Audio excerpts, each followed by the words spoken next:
In this episode, decisions, knowing that everything you do has a pro as well as a con.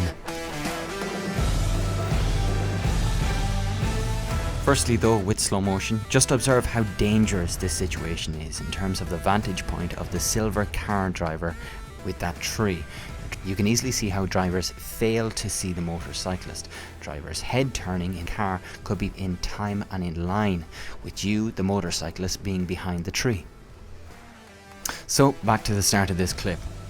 I need to make my way from the right lane over to the far left lane. I'm familiar with this road. Ahead there are a series of 4 or 5 junctions with roads from the left.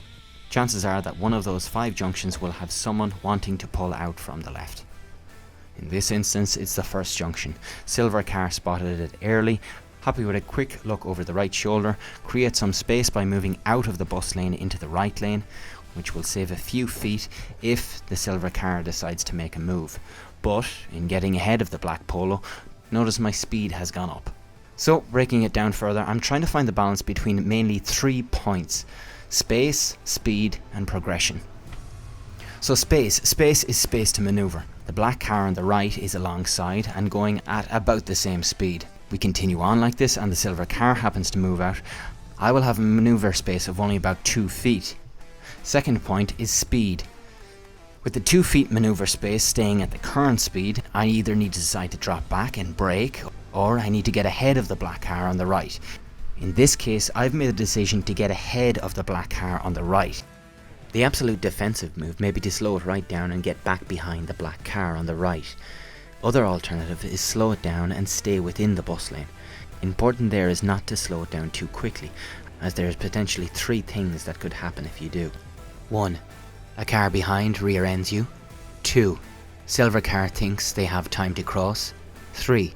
Silver car thinks you have deliberately given way. So, the bottom line is there are pros and cons to everything you do.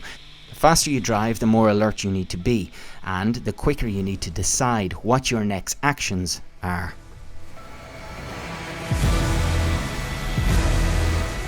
Remembering the footage has been slowed down in parts, and observations are made with the benefit of hindsight, actions that I'd like to think I'd have time to take if in the same position as the motorcyclist.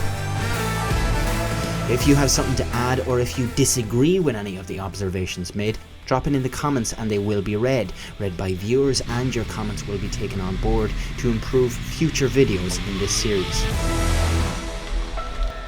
Hit subscribe on YouTube if you have followed the next few of these. Tap the bell button for future notifications. Hope you can take something from it. Thanks for watching and see you again soon.